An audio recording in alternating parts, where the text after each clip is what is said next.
Hello friends, myself is CA Karni Bothra from Excel Educational Institute Raipur. आज की class जो है फर्स्ट क्लास है, ये CA final advance auditing and professional ethics, जो कि आपके CA फाइनल के ग्रुप 1 के सब्जेक्ट नंबर 3 है, paper number 3 advance auditing and professional ethics. तो सबसे पहले अपन आज की क्लास में कुछ सिलेबस के बारे में नॉलेज ले लेते हैं कि अपने सिलेबस में क्या क्या कंटेंट्स कवर हैं और उसके वेटेज क्या क्या है एग्जाम पॉइंट ऑफ व्यू से।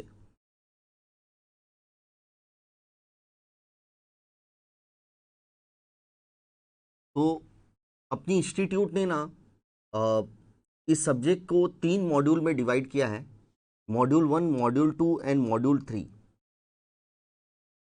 मॉड्यूल 1 में बेसिकली बेसिक टॉपिक दिए गए हैं जो आप ऑलरेडी CA इंटर में कर चुके हैं। जो टॉपिक ऑलरेडी आप लोग इस टॉपिक को आपके CA इंटर में ऑलरेडी थे ये टॉपिक। चैप्टर नंबर 1 है auditing standards, statement and guidance note. That means ऐसे 200 की सीरीज से लेकर ऐसे 700 तक की सीरीज के स्टैंडर्ड कवर हैं और इसका वेटेज मिनिमम 30 से लेकर 35 मार्क्स का रहता है एग्जाम में। तो सबसे इंपॉर्टेंट एरिया है topic number 1, chapter number 1 auditing standard, statement and guidance note. Second chapter is the audit planning strategy and execution. Basically ये ऐसे 300 से रिलेटेड टॉपिक है, audit planning strategy. Chapter number 3 is risk assessment and internal control. This topic relate to SA 315 and 330 risk assessment. तो basically chapter 1, 2, 3 is devoted to the standard on auditing, auditing standard से related है chapter 1, 2, 3। तो तीनों chapter का aggregate weightage 35 marks का है, chapter number 1, 2, 3। Chapter number 4 है auditing in automated environment.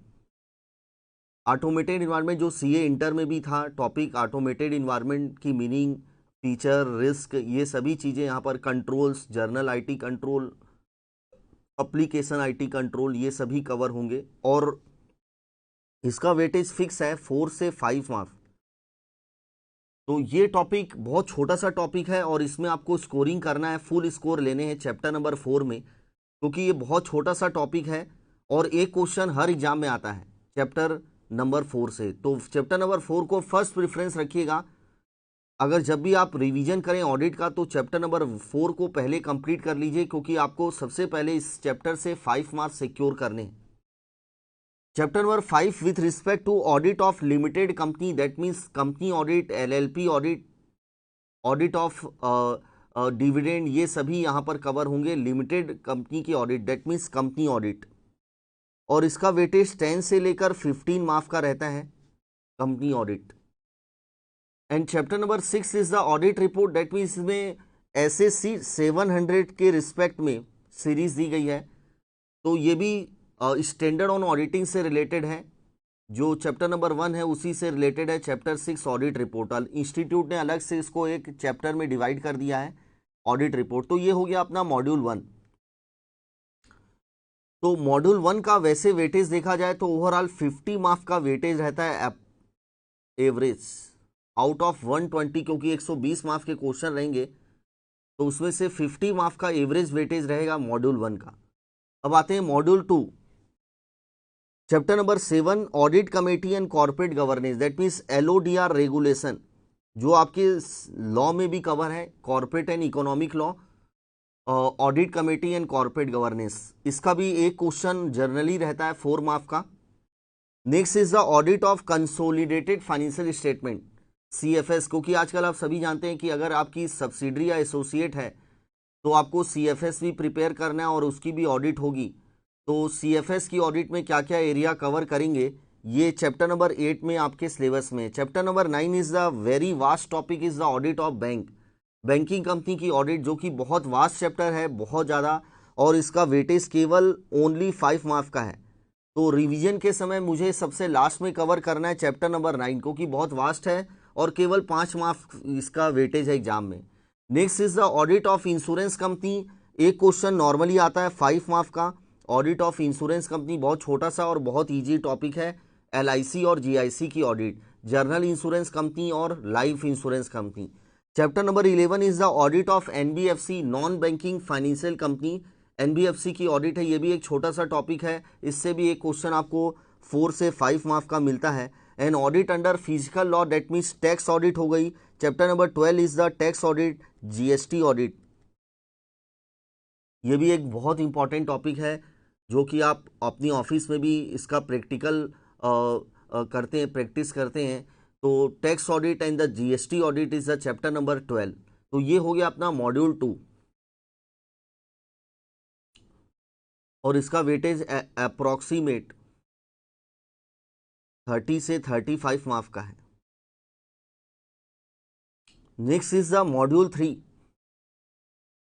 Chapter number 13, audit of PSU, public sector undertaking government audit, जिसमें PSU audit की अलग अलग टाइप की होती है। फाइनेंशियल ऑडिट हो गई, परफॉर्मेंस ऑडिट हो गई, प्रॉपर्टी ऑडिट हो गई, ये सभी ऑडिट आप करेंगे चैप्टर नंबर 13 में। Chapter number 14 is a liability, एक जनरल चैप्टर है। Liabilities of auditor under companies act में उसकी कहाँ कहाँ पर लाइबिलिटी अट्रैक्ट हो सकती है, इनकम टैक्स एक्ट में कहाँ कहाँ लाइबिलिटी अट्रैक्ट हो सकती है। तो ये लाइबिलिटीज के बारे में चैप्टर है, chapter number 14। Next is the internal audit, management and operational audit. Internal audit एक अलग टॉपिक है और मैनेजमेंट एंड ऑपरेशनल ऑडिट एक अलग टॉपिक है। तो चैप्टर नंबर 15 में 2 कंसेप्ट है, internal audit and operational and management audit. Chapter number 16 is the due diligence, investigation and forensic audit. इसमें भी 3 टॉपिक है। पहला first is the due diligence, second is the investigation and third is the forensic audit. इससे भी compulsory एक question हर exam में रहता है, क्योंकि इसमें 3 अलग अलग टॉपिक है, due diligence, investigation and forensic audit. Chapter number 17 is the peer review, एक टॉपिक है, और क्वालिटी रिव्यू एक अलग टॉपिक है। पीयर रिव्यू और क्वालिटी रिव्यू, बट दोनों एक दूसरे से कनेक्टेड है। And chapter number 18 most IMP topic is the professional ethics. इसका वेटेज एग्जाम में 16 मार्क्स का रहता है अप्रोक्सीमेट, प्रोफेशनल एथिक्स। और सबसे इंटरेस्टिंग टॉपिक यही है, प्रोफेशनल एथिक्स।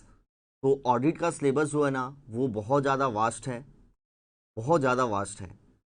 मतलब आप 4 मंथ भी अगर ऑडिट में दे दिए ना तो भी आपका ऑडिट कंप्लीट नहीं होगा, क्योंकि इतना ज़्यादा वास्ट सिलेबस है। तो उसको प्रॉपर प्लानिंग से आपको कवर करना है ऑडिट को। सबसे पहले इसमें आपको स्कोरिंग, पासिंग के लिए पहले प्रिपरेशन करनी है कि हमको कैसे पास होना है इस सब्जेक्ट में। क्योंकि फर्स्ट ग्रुप में ना जितने भी स्टूडेंट फेल होते हैं वो इस सब्जेक्ट की वजह से होते हैं, ऑडिट की। क्योंकि पहला रीज़न ये रहता है कि वो ऑडिट में ज़्यादा मेहनत नहीं करते हैं। दूसरा, ये टॉपिक पूरा थ्योरेटिकल टॉपिक है, बहुत सारी चीज़ें याद करनी लायक है, तो अपन उतना टाइम डिवोट नहीं करते इस टॉपिक में। तो इसको भी आपको इक्वल टाइम देना है। और सबसे पहले प्रॉपर प्लानिंग से आपको इस सब्जेक्ट को रीड करना है। और प्लानिंग मैं पूरी क्लास में आपको देते जाऊंगा डिटेल में। और अपन की क्लास के मेन फीचर ये रहेंगे कि जैसे ही हर टॉपिक कंप्लीट होगा अपन उसका टेस्ट ऑर्गेनाइज करेंगे, टेस्ट कंडक्ट करेंगे, जिससे अपन अपना इवैल्यूएशन कर सके कि अपनी इस सब्जेक्ट की प्रिपरेशन सही चल रही है कि नहीं। एंड कुछ टॉपिक को आपको इम्पोर्टेंस देना है, क्योंकि मैंने फिर से आपको पहले भी बता चुका हूं कि सबसे पहले अपने को पासिंग मतलब 50 मार्क्स को अपने को सिक्योर करना है इस टॉपिक में। और 50 मार्क्स को सिक्योर करने के लिए 5-6 टॉपिक ही, अगर 18 टॉपिक में से केवल 5-6 टॉपिक ही अच्छे से कवर कर लें तो अपना 50+ स्कोर इजी से हो जाएगा। तो जैसे सबसे पहला प्रोफेशनल एथिक्स, क्योंकि ये बहुत इंटरेस्टिंग टॉपिक है, बहुत इजी टॉपिक है, तो इससे आपको सिक्योर करना है 16 मार्क्स अप्रोक्सीमेट। इससे 16 मार्क्स के क्वेश्चन आते हैं। तो आज की क्लास में मैं इसी टॉपिक से स्टार्ट कर रहा हूँ, प्रोफेशनल एथिक्स से। बेसिकली प्रोफेशनल एथिक्स होता क्या है, डेट मीन्स कोई भी मेंबर जो institute of charter accountant of India का जो भी मेंबर है, दैट मीन्स CA, उनको अपने वर्क करते समय, प्रोफेशनल वर्क करते समय प्रोफेशनल बिहेवियर कुछ एथिक्स फॉलो करने हैं, कुछ एथिक्स फॉलो करने हैं, कुछ प्रोफेशनल बिहेवियर और प्रोफेशनल जजमेंट लेना है। तो प्रोफेशनल एथिक्स बोलता है कि एक सीए क्या नहीं कर सकता है और क्या कर सकता है, what a CA can not do और can do, that's a defined by the professional ethics. इसके लिए अपनी सीए एक्ट 1949 में दो शेड्यूल दिए गए, शेड्यूल 1 और शेड्यूल 2। इन शेड्यूल में यही डिफाइन किया गया है कि एक सीए इन प्रैक्टिस या सीए इन एम्प्लॉयमेंट क्या कर सकता है, क्योंकि अपन सभी जानते हैं कि सीए बनने, मेंबर बनने के बाद अपने पास दो ऑप्शन होते हैं, या तो अपन खुद की प्रैक्टिस करें, प्राइवेट प्रैक्टिस, या फिर अपन किसी कंपनीज में या एमएनसी में किसी भी एंटिटी में एज ए एम्प्लॉय के रूप में वर्क करें, that's a called CA in employment. तो अपने पास दो ऑप्शन होते हैं, या तो अपन प्रैक्टिस करें या फिर अपन क्या करें, जॉब। ये आपको अपने कन्वीनियंस, अपने अपने विलिंगनेस से ये ऑप्शन एक्सरसाइज करना है कि आपको क्या करना है। तो एथिक्स, कोड ऑफ एथिक्स में कुछ प्रिंसिपल दिए गए हैं, कुछ बिहेवियर दिए गए हैं जो कि एक मेंबर को, सीए को फॉलो करने हैं। अगर वो एथिक्स फॉलो नहीं करता है, कोड ऑफ एथिक्स जो आईसीआई ने इशू किए हैं, तो इंस्टीट्यूट फिर उस मेंबर के अगेंस्ट में डिसिप्लिनरी एक्शन लेगी।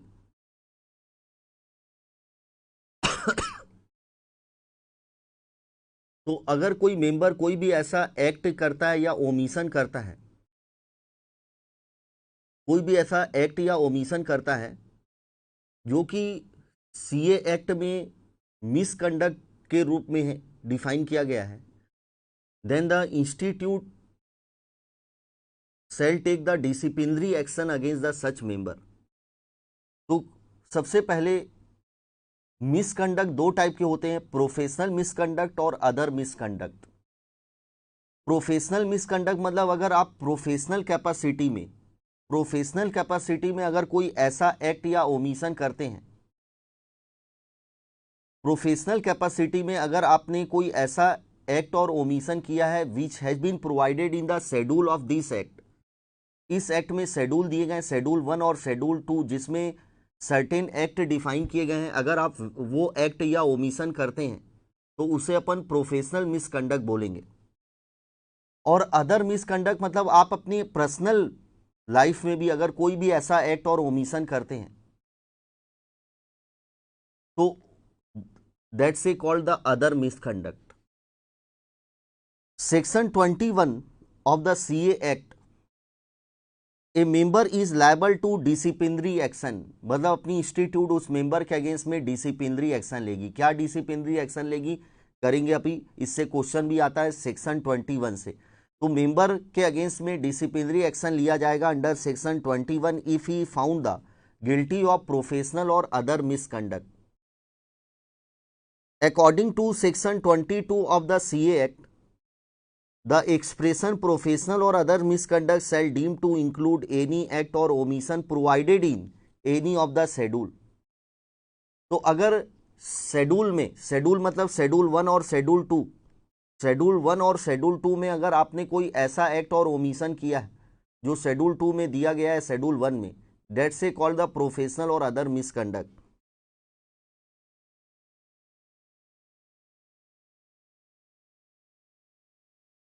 प्रोफेशनल मिसकंडक्ट, शेड्यूल 1 में ना 4 पार्ट दिए गए हैं, पार्ट 1, पार्ट 2, पार्ट 3, पार्ट 4, जिसमें कुछ एक्ट और ओमिशन दिए गए हैं। अगर आप एक्ट और ओमिशन करते हैं तो उसे प्रोफेशनल और अदर मिसकंडक्ट माना जाएगा। और शेड्यूल 2 में 3 पार्ट दिए गए हैं, पार्ट 1, पार्ट 2, पार्ट 3। तो याद रखिएगा शेड्यूल 1 में 4 पार्ट दिए गए हैं और शेड्यूल 2 में 3 पार्ट में डिवाइडेड है, पार्ट 1, पार्ट 2, पार्ट 3।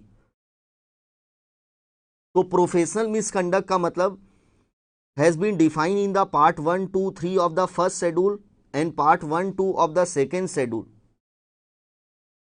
इसका मतलब आप शेड्यूल के 1 के पार्ट 1, 2, 3 में अगर कोई भी एक्ट और ओमिशन करते हैं तो उसे प्रोफेशनल मिसकंडक्ट माना जाएगा। और शेड्यूल 2 के पार्ट 1 और 2 में अगर आप कोई भी एक्ट और ओमिशन करते हैं तो उसे प्रोफेशनल मिसकंडक्ट माना जाएगा।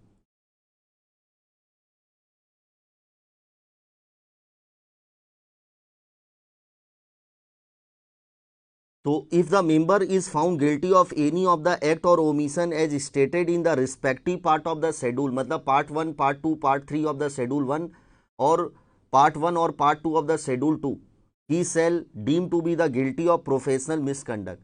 और अदर मिसकंडक्ट कहां पर डिफाइन किया गया है? Has been define in the part 4 of the first schedule and part 3 of the second schedule. तो आप एक बार मैं आपको फ्लो चार्ट बता रहा हूं। सीए एक्ट 1949 में दो शेड्यूल दिए गए हैं, schedule first schedule and second schedule. First schedule में टोटल 4 पार्ट दिए गए हैं, part 1, part 2, part 3, part 4। And second schedule में 3 पार्ट दिए गए हैं, पार्ट 1, पार्ट 2 एंड पार्ट 3। तो प्रोफेशनल मिसकंडक्ट किसको माना जाएगा? अगर आप शेड्यूल फर्स्ट शेड्यूल के पार्ट 1, पार्ट 2, पार्ट 3 में अगर कोई एक्ट और ओमिशन करते हैं, या फिर अगर आप सेकेंड शेड्यूल के पार्ट 1 और पार्ट 2 में अगर कोई एक्ट और ओमिशन करते हैं तो उसे प्रोफेशनल मिसकंडक्ट माना जाएगा। और अदर मिसकंडक्ट किसको बोलेंगे? अगर आप फर्स्ट शेड्यूल के पार्ट 4 में अगर कोई एक्ट और ओमिशन करते हैं, या फिर सेकेंड शेड्यूल के पार्ट 3 में अगर कोई एक्ट और ओमिशन करते हैं तो उसे अदर मिसकंडक्ट माना जाएगा। तो part 1 professional misconduct, part 2 professional misconduct, part 3 professional misconduct and part 4 is the other misconduct. Similarly, second schedule, part 1 professional misconduct, part 2 professional misconduct and part 3 is the other misconduct। और अपन सभी जानते हैं member दो type के होते हैं, that means member in practice and member in employment. तो schedule 1 का part 1 is applicable for only those member वो is in practice, that means जिसके पास COP है, सर्टिफिकेट ऑफ प्रैक्टिस है, जो प्रैक्टिसिंग चार्टर अकाउंटेंट है उनके लिए अप्लीकेबल है। पार्ट 2 जो अप्लीकेबल है, पार्ट शेड्यूल फर्स्ट शेड्यूल का part 2 which is applicable only for employ CA। Part 3 is applicable for generally CA, but that means generally हर मेंबर के लिए अप्लीकेबल है, वेदर इन प्रैक्टिस और whether in employment. And part 4 also applicable for generally, that means every member के लिए applicable है। Similarly second schedule part 1 is applicable only for practicing CA, जो member practice में है उनके लिए अप्लीकेबल है। और सेकेंड जनरली CA के लिए अप्लीकेबल है, सेकेंड पार्ट, और थर्ड भी जनरली CA के लिए अप्लीकेबल है। तो एक बार ये फ्लो चार्ट को ध्यान से समझिएगा। तो CA एक्ट 1949 में दो शेड्यूल दिए गए, शेड्यूल 1, शेड्यूल 2। शेड्यूल 1 में टोटल 4 पार्ट है, पार्ट 1, पार्ट 2, पार्ट 3, पार्ट 4। और शेड्यूल 2 में भी 3 पार्ट है, part 1, part 2, part 3। Part 1, part 2 and part 3 is the professional misconduct, और part 4 other misconduct. Part 1 is applicable for only for दो CA वो is in the practice, CA in practice पर applicable है। Part 2 applicable only for CA in employment. And part 3 में applicable for all CA, and part 4 is applicable for all CA। Similarly, second schedule part 1 और part 2 is the professional misconduct, और part 3 is the other misconduct। part 1 में applicable only for those CA who is in practice। part 2 and part 3 is applicable for generally all type of CA, सभी के लिए applicable है। अब part 1 में ना total 12 clauses दिए गए, जिसमें यह दिया गया है कि एक CA क्या नहीं कर सकता, अगर उसने ऐसा एक्ट किया या ओमिशन किया तो उसे गिल्टी ऑफ प्रोफेशनल मिसकंडक्ट माना जाएगा। तो टोटल 12 क्लॉजेस दिए गए हैं। पार्ट 2 में टोटल 2 क्लॉजेस दिए गए एम्प्लॉय CA के लिए। पार्ट 3 में टोटल 3 क्लॉजेस दिए गए, एंड पार्ट 4 में 2 clauses has been provided, 2 clauses दिए गए other misconduct. And similarly schedule 2 जिसमें पार्ट 1 है, पार्ट 1 में टोटल 10 क्लॉजेस हैं, पार्ट 2 में टोटल 4 क्लॉजेस, एंड पार्ट 3 में टोटल 1 क्लॉज, एक क्लॉज दिया गया है। तो ये अपना बस यही टारगेट है, प्रोफेशनल एथिक्स यहीं पर खत्म हो जाता है, प्रोफेशनल मिसकंडक्ट। ये आपको पूरे क्लॉजेस वाइज याद रखने हैं। तो शेड्यूल 1 में टोटल आपके 19 क्लॉजेस हैं, और शेड्यूल 2 में टोटल 15 क्लॉजेस हैं। टोटल हो गया 34 clauses under the schedule 1 and schedule 2 combined together. तो ये फ्लो चार्ट आपको याद रखना है। सीए एक्ट 1949 में दो शेड्यूल दिए गए, शेड्यूल 1, शेड्यूल 2। शेड्यूल 1 में टोटल 4 पार्ट में डिवाइडेड है, part 1, part 2, part 3 and part 4। Part 1, 2, 3 is for professional misconduct and part 4 is for the other misconduct. Part 1 is applicable only for those CA who is in the practice. Part 2 is applicable for those CA who is in the employment. Part 3 is applicable for all type of CA and Part 4 is applicable for all type of CA. Part 1 में total 12 clauses दिए गए हैं, 12 clauses. Part 2 में total 2 clauses दिए गए हैं, Part 3 में 3 clauses and Part 4 में 2 क्लॉजेस दिए गए अदर मिसकंडक्ट। एंड शेड्यूल 2 के Part 1 में टोटल 10 क्लॉज हैं जो प्रैक्टिसिंग CA के लिए अप्लीकेबल हैं। Part 2 में 4 क्लॉजेस हैं जो कि ऑल सीए के लिए अप्लीकेबल है। एंड पार्ट 3 में केवल एक क्लॉज है अदर मिसकंडक्ट जो कि ऑल सीए जनरली सीए के लिए अप्लीकेबल है, जनरली मेंबर के लिए अप्लीकेबल है। तो सबसे पहले अपन स्टार्ट करते हैं schedule 1 part 4 other misconduct. Very very important है। अदर मिसकंडक्ट दो जगह है, ध्यान रखिएगा। शेड्यूल 1 पार्ट 4 में 2 क्लॉजेस और शेड्यूल 2 पार्ट 3 में 1 क्लॉज, दोनों का लास्ट पार्ट। शेड्यूल 1 का लास्ट पार्ट पार्ट 4 और शेड्यूल 2 का लास्ट पार्ट पार्ट 3। इसमें अदर मिसकंडक्ट को डिफाइन किया गया है।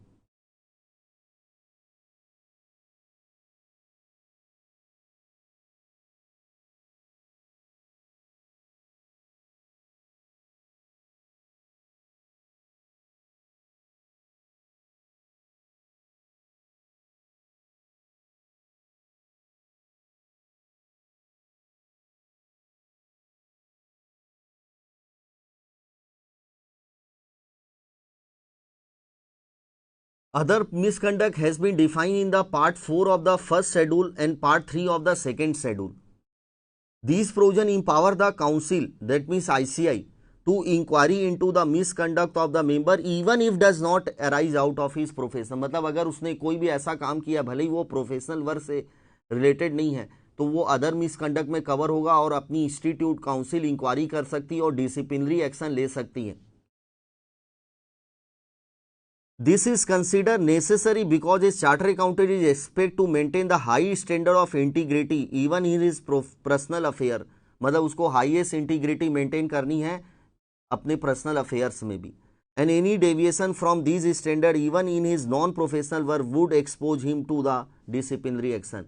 तो अगर उसने भले ही अपने प्रोफेशनल वर्क में कोई गलत काम नहीं किया फिर भी उसके अगेंस्ट में डिसिप्लिनरी एक्शन लिया जा सकता है। फॉर एग्जाम्पल ए मेंबर वो is found to have force the will of relative, मतलब उसने फोर्जरी की अपने रिलेटिव के साथ, would be liable to disciplinary action even though the forgery may not be done in the course of his professional duties. भले ही उसने forgery अपने प्रोफेशनल वर्क में नहीं किया है, अपने पर्सनल लाइफ में किया है, फिर भी इंस्टीट्यूट उसके अगेंस्ट में डिसिप्लिनरी एक्शन ले सकती है।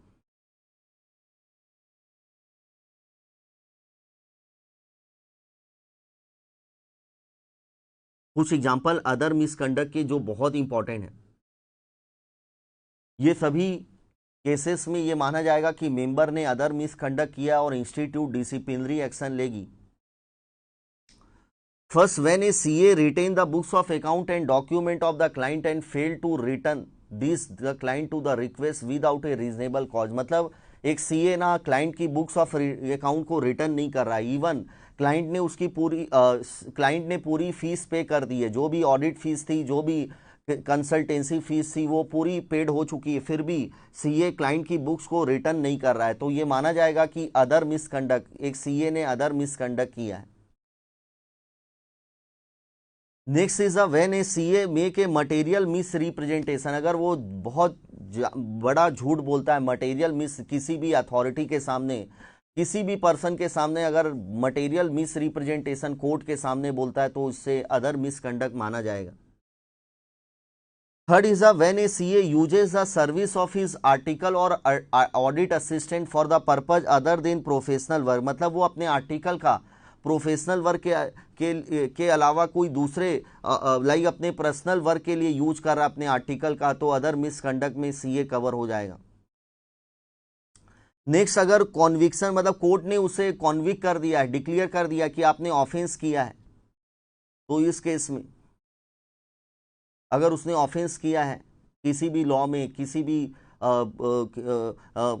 मॉरल टर्पिट्यूड नेचर का ऑफेंस, कोई भी नेचर का ऑफेंस किया है, और तो इस केस में उससे अदर मिसकंडक्ट में कवर किया जाएगा। Next is the miss appropriation by the office bearer of A regional council of institute of a large amount. मतलब मैं ना किसी ब्रांच का, लाइक रायपुर ब्रांच का मैं और ट्रेजरर अपॉइंट हुआ था, ट्रेजरर या ऑफिस बियरर मतलब ऑफिसर अपॉइंट हुआ था ट्रेजरर के रूप में, और मैंने वहाँ के फंड का मिस, क्योंकि ट्रेजरर का काम ही होता है फंड को मैनेज करना, किसी भी ब्रांच, किसी भी ऑफिस या किसी भी ट्रस्ट के फंड को मैनेज करना, और वहाँ के फंड का मैंने मिस अप्रोप्रिएशन कर लिया, मैंने अपने घर के लिए यूज कर लिया, जो ब्रांच का पैसा था मैंने उसको मिस अप्रोप्रिएट, ये अदर मिसकंडक्ट में कवर हो जाएगा। लेकिन ध्यान रखिएगा, अगर यही क्वेश्चन आएगा कि अगर उसने क्लाइंट के पैसे को मिस अप्रोप्रिएट कर लिया, लाइक क्लाइंट ने उसे एडवांस टैक्स पे करने के लिए 10 लाख रुपए दिया और क्लाइंट सीए ने उस पैसे का मिस अप्रोप्रिएशन कर लिया, तो वो फिर यहां पर कवर नहीं होगा, क्योंकि वो प्रोफेशनल कैपेसिटी में माना जाएगा। और अपन कौन सा मिसकंडक्ट कर रहे हैं, अदर मिसकंडक्ट कर रहे हैं, not relating to professional work. तो अगर ये प्रोफेशनल वर्क से रिलेटेड नहीं था, क्योंकि मैं एक as a office bearer like treasurer appoint हुआ था किसी ब्रांच का, और उस ब्रांच में मैंने फंड का मिस अप्रोप्रिएशन कर लिया, तो मैं अदर मिसकंडक्ट में कवर हो जाऊंगा। Next, not replying within a reasonable time without a good cause to the letter of public authority. Like किसी पब्लिक अथॉरिटी ने सीए से कोई इंक्वायरी की है किसी मैटर के बारे में, और आप बिना रीजनेबल कॉज के उस लेटर का कोई रिस्पॉन्स नहीं दे रहे हैं, कोई रिस्पॉन्स नहीं दे रहे हैं, आप गिल्टी हो जाएंगे। शेड्यूल 1 पार्ट 4 अदर मिसकंडक्ट, कौन से क्लॉज में आगे अभी आगे पढ़ेंगे अपन। नेक्स्ट, ये सभी अदर मिसकंडक्ट के एग्जाम्पल हैं। Next, when certain assessment record of income tax department belonging to the client of CA were found in the almirah of the bedroom of the CA. मतलब किसी क्लाइंट के जो असेसमेंट रिकॉर्ड है वो CA के bedroom में मिले हैं, जबकि उसको प्रॉपर कस्टडी में रखने चाहिए, प्रॉपर सिक्योरिटी के साथ क्लाइंट के रिकॉर्ड रखने चाहिए, अदर मिसकंडक्ट में वो कवर हो जाएगा। Next is the when a CA had adopted coercive method, coercion करना। लाइक एग्जांपल, मैं बैंक मैनेजर को ऑफर देता हूं कि मेरा लोन आज ही सैंक्शन कर दो, मैं आपके स्टाफ का रिटर्न फ्री में फाइल करूंगा, इनकम टैक्स रिटर्न मैं सभी आपके जितने भी स्टाफ है बैंक में उनका रिटर्न मैं फ्री में फाइल करूंगा। ये माना जाएगा कि आपने कोर्सिव मेथड अडॉप्ट किया है to take the loan, loan को सैंक्शन करवाने के लिए आपने कोर्सियन किया है बैंक पर, अदर मिसकंडक्ट में कवर हो जाएंगे। And next, very very important, एक और एग्जांपल लिखिएगा 9th number. When a CA issue a cheque to discharge his liability. अगर एक सीए चेक इशू करता है to discharge the liability and cheque is dishonour,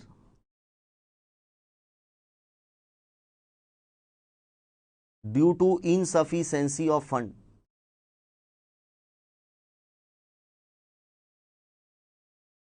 if check has been issued by the CA to discharge his liability and such check is dishonored due to insufficiency of fund, then he shall be, that means dishonor हो गया वो check, bounce हो गया वो check due to insufficiency of fund, he shall be deemed to be guilty of other misconduct। But अगर dishonour हुआ है due to other reason की वजह से, लाइक साइन मिसमैच हो गया था या चेक में कुछ करेक्शन हो गए थे, डेट अनडेटेड थी या पोस्ट डेटेड थी, इस रीजन की वजह से अगर चेक डिसऑनर हुआ है तो नॉट मिसकंडक्ट। बट अगर वो due to insufficiency of fund की वजह से अगर उसका चेक बाउंस हो गया है तो वो अदर मिसकंडक्ट में कवर हो जाएगा, वो गिल्टी माना जाएगा, गिल्टी ऑफ अदर मिसकंडक्ट। तो ये 9 एग्जाम्पल आपको याद रखने, इससे आपको पूरे क्वेश्चन एग्जाम के मिलेंगे। जितने भी क्वेश्चन आए हुए हैं ना अदर मिसकंडक्ट के, कम से कम 10 से 12 बार क्वेश्चन आ चुके हैं, वो सभी क्वेश्चन इसी एग्जाम्पल से रिलेटेड मिलेंगे। तो कौन कौन से एग्जाम्पल है जो अदर मिसकंडक्ट में कवर होंगे, याद रखिएगा। पहला, क्लाइंट की बुक्स को रिटर्न नहीं कर रहा है विदाउट रीजनेबल कॉज।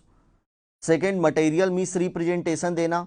तीसरा, क्लाइंट की सर्विस का यूज करना, आर्टिकल की सर्विस का अदर देन प्रोफेशनल वर्क के लिए यूज करना, लाइक किसी कोर्ट ने उसे कॉन्विक्ट कर दिया है फॉर ऑफेंस के लिए, next is the miss appropriation, money का मिस अप्रोप्रिएशन करना। अगर आप किसी ब्रांच के या किसी ट्रस्ट के ट्रेजरर अपॉइंट होते हैं या किसी यूनिवर्सिटी के ऑफिसर अपॉइंट होते हैं, ट्रेजरर ट्रस्टी, और वहां पर उस फंड का मिस अप्रोप्रिएशन करते हैं, आप गिल्टी हो जाएंगे। Next is the non replying the letter of public authority without reasonable cause. Next is the अगर एक सीए के यहाँ क्लाइंट के रिकॉर्ड उसके बेडरूम में मिले, बेडरूम के अलमीरा में। एंड नेक्स्ट इज द कि अगर एक सीए कोर्सी मेथड अडॉप्ट करता है to obtain the loan, to sanction the loan from the bank. And last ninth is the कि अगर एक सीए का चेक डिसऑनर हो जाता है due to insufficiency of fund, he shall be deem to be the guilty of other misconduct and liable to disciplinary action. अपनी council section 21 में disciplinary action लेगी। दैट से अदर मिसकंडक्ट के example. तो other misconduct याद रखिएगा, schedule 1 part 4, schedule 2 part 3। अगर यहाँ पर उसने कोई वो कवर हो रहा है उन क्लॉजेज में, तो उसको अदर मिसकंडक्ट में कवर किया जाएगा। और अदर मिसकंडक्ट के मैंने एग्जाम्पल आपको 9 एग्जाम्पल एक्सप्लेन कर दिए हैं, जो बहुत इंपॉर्टेंट है एग्जामिनेशन पॉइंट ऑफ व्यू से। तो अपन अब स्टार्ट करते हैं कुछ शेड्यूल के बारे में। फर्स्ट शेड्यूल में याद रखिएगा 4 पार्ट है। पार्ट 4 में 2 क्लॉजेस हैं। Part 4 is applicable for generally CA, that means all type के सीए के लिए अप्लीकेबल है पार्ट 4।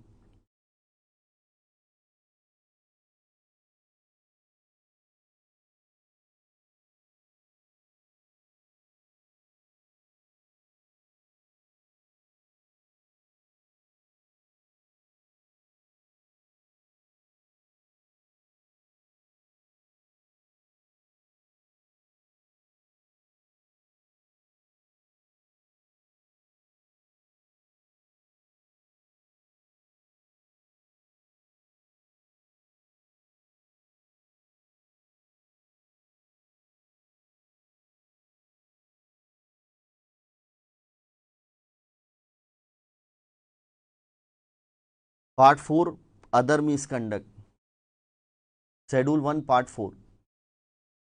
लैंग्वेज याद रखिएगा, ऐसे स्टार्ट करनी है। A member of institute whether in practice, क्योंकि part 4 is applicable for the all type of CA, वो सभी सीए के लिए अप्लीकेबल है, चाहे वो प्रैक्टिस में हो या ना हो। A member of institute whether in practice और not shall be deemed to be the guilty of other misconduct. A member of institute whether in practice or not shall be deemed to be the guilty of other misconduct. Clause number 1, if he is guilty of any civil or criminal code for an offence which is punishable with the imprisonment for a term not exceeding 6 months, मतलब उसको court ने declare कर दिया कि आपने offence किया, guilty of offence, चाहे criminal हो चाहे सिविल हो, और उसको वो ऑफेंस पनिशेबल है एज पर रिस्पेक्टिव क्रिमिनल और civil law, not exceeding 6 month, 6 महीने से अधिक का अगर इम्प्रिजमेंट पनिशेबल नहीं है, not exceeding 6 month. Punishable word दिया, याद रखिएगा। एक्चुअल में कोर्ट ने कितनी पनिश किया उससे मतलब नहीं है। अगर लॉ में वो ऑफेंस पनिशेबल है नॉट एक्सीडिंग 6 मंथ इम्प्रिजमेंट, तो वो गिल्टी माना जाएगा। Schedule 1 part 4 clause number 1 and clause number 2, a member of institute whether in practice or not shall be deemed to be the guilty of other misconduct if in the opinion of counsel bring disrepute to the profession or institute as a result of his action, action मतलब act, whether or not related to his professional work, मतलब चाहे उसने personal life में अगर कोई ऐसा act और action किया है जिससे कि अपनी इंस्टीट्यूट का नाम खराब हो रहा है, रेप्यूटेशन खराब हो रही है, अपनी इंस्टीट्यूट की, अपनी प्रोफेशन का नाम खराब हो रहा है, तो वो अदर मिसकंडक्ट में कवर होगा, शेड्यूल 1 पार्ट 4 क्लॉज नंबर 2। और जितने भी अभी अपन एग्जाम्पल किए ना, 9-10 एग्जाम्पल, वो इसी क्लॉज का रेफरेंस देना है कि in the opinion of council bring disrepute to the profession or the institute as a result of his action whether or not relate to his professional work, चाहे वो उसके प्रोफेशनल वर्क से related हो या ना हो, वो गिल्टी माना जाएगा अदर मिसकंडक्ट, वो गिल्टी माना जाएगा अदर मिसकंडक्ट। तो याद रखिएगा, बहुत इंपॉर्टेंट है दोनों क्लॉज। शेड्यूल 1 पार्ट 4 दो क्लॉज है। पहला क्लॉज कि अगर कोई भी सीए अगर गिल्टी हो गया ऑफेंस, चाहे क्रिमिनल चाहे सिविल कोर्ट के द्वारा, और वो ऑफेंस पनिशेबल है for imprisonment not exceeding 6 month, guilty under clause number 141 schedule 1 part 1 4 clause number 1 and 142 in the opinion of council bring disrepute to the profession or institute as a result of his action whether or not related to his professional work, चाहे वो उससे professional work से related हो या ना हो। और 9 example bracket में याद रखना है, बहुत इंपॉर्टेंट है 9 एग्जाम्पल। जब भी 9 एग्जाम्पल आएंगे वो उसका रेफरेंस फिर आपको यहीं से देना है 142 से, schedule 1 part 4 clause number 2 other misconduct. एक और एग्जाम्पल लिस्ट में ऐड करिएगा, 10th number example, YKS company proprietor firm of the CA was appointed as a concurrent auditor of bank. मैं कॉन्करेंट ऑडिटर अपॉइंट होता हूं बैंक का। YKS use his influencing for getting some cheque purchase, मतलब cheque purchase का मतलब मेरे को ना कहीं से चेक मिला है लेकिन वो पोस्ट डेटेड चेक है, मतलब उसका पैसा ना मुझे 20 दिन बाद 1 महीने बाद मिलेगा। चेक के अगेंस्ट में लोन लिया हूं, मतलब चेक को सिक्योरिटी में रखकर मैंने लोन ले लिया, पैसा ले लिया बैंक से, and fail to repay the loan और ओवरड्राफ्ट, मतलब वो ना फिर वो रीपे नहीं करता, जो उसने लोन लिया है चेक के अगेंस्ट में, चेक परचेज के अगेंस्ट में, उसका रीपेमेंट नहीं करता, गिल्टी हो जाएगा अदर मिसकंडक्ट।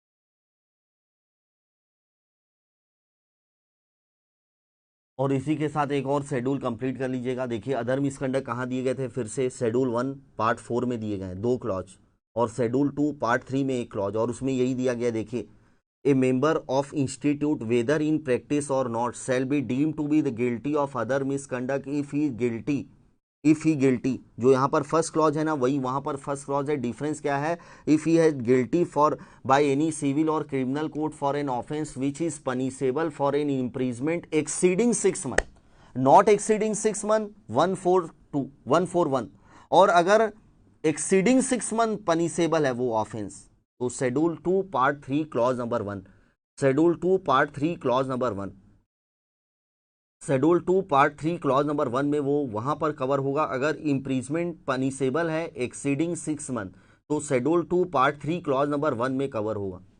तो अभी तक का कंसेप्ट रिवाइज करिएगा। सीए एक्ट में 2 शेड्यूल है, याद रखिएगा, शेड्यूल 1 शेड्यूल 2। शेड्यूल 1 में टोटल 4 पार्ट है, part 1 part 2 part 3 part 4। Part 4 other misconduct के लिए है, वहां पर part 3 is the other misconduct.